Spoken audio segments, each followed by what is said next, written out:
I looked at the map of the fire on my screen. Oh no, the fire is heading for the house. Vertigo ripped through my head. I laid down on my bag. I could not take my eyes off the screen. I kept checking. It was the same answer. The fire was about a mile from my house. Before long, the light of dawn reached the tent. Sometime during that first week, Red Cross workers taken with Daisy brought her a wading pool, ice, and more water bottles than we could drink. Someone brought me a camping chair.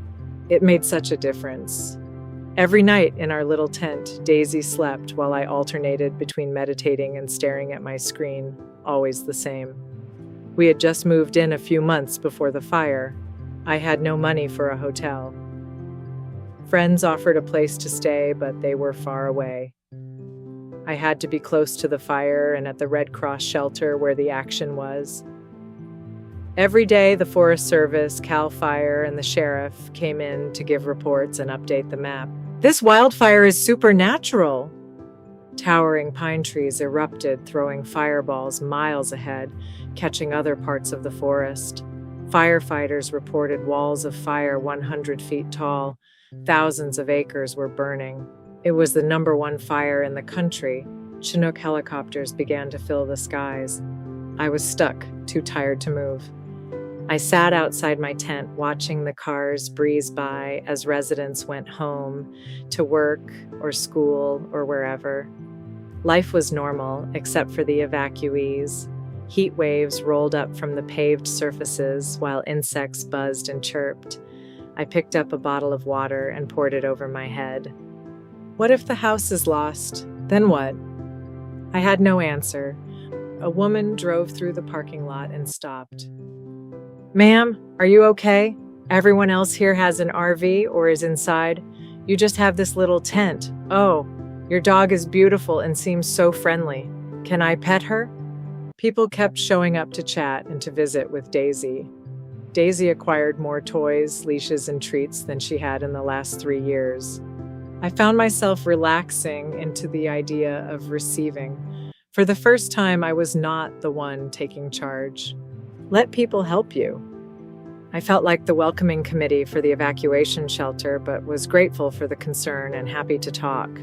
They kept asking, "What do you need?" I was so consumed with the fire and anxious for the next report, I didn't know what I needed. One day, a woman approached my tent. "Can I wash your clothes for you?" "Yes, wow. That is so kind of you. I hadn't even thought of that." My usual independent, at all costs self would not have accepted the help. She came back a few hours later. What a gift. This newly found opening to receiving was surprisingly easy now. I was in the flow. One of the workers brought me dinner again. I had forgotten to eat. The tent was quiet despite the nighttime sounds of other evacuees. Daisy asleep beside me. I stopped checking my phone, and then I knew that no matter what happened, it would be okay. My meditation practice included the affirmation, "I am open to receiving." I was given gift cards to local shops, but was too tired to make my way there. One woman who handed me a card looked down. "Maybe you can use the card to do something with your hair?" I kept my hat on my head. One evening, a group of people pulled up.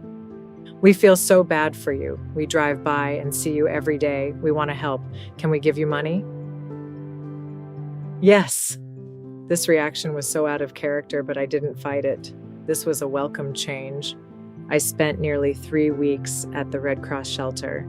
In the tent, I would text my community at night, asking them to think of the fire and imagine blowing it away from my house. They did it. The fire was held for 3 weeks just a mile from home, and then it moved south and away. When I opened the door, the house was still standing. The air was still heavy with smoke. A thin layer of ash covered everything, the counters, the floor, and the air. I ran my hand across the table. Gray dust clung to my fingers. Outside, the trees stood black and silent. The fire had come this close. 5 years later, the forest is still marked, so am I.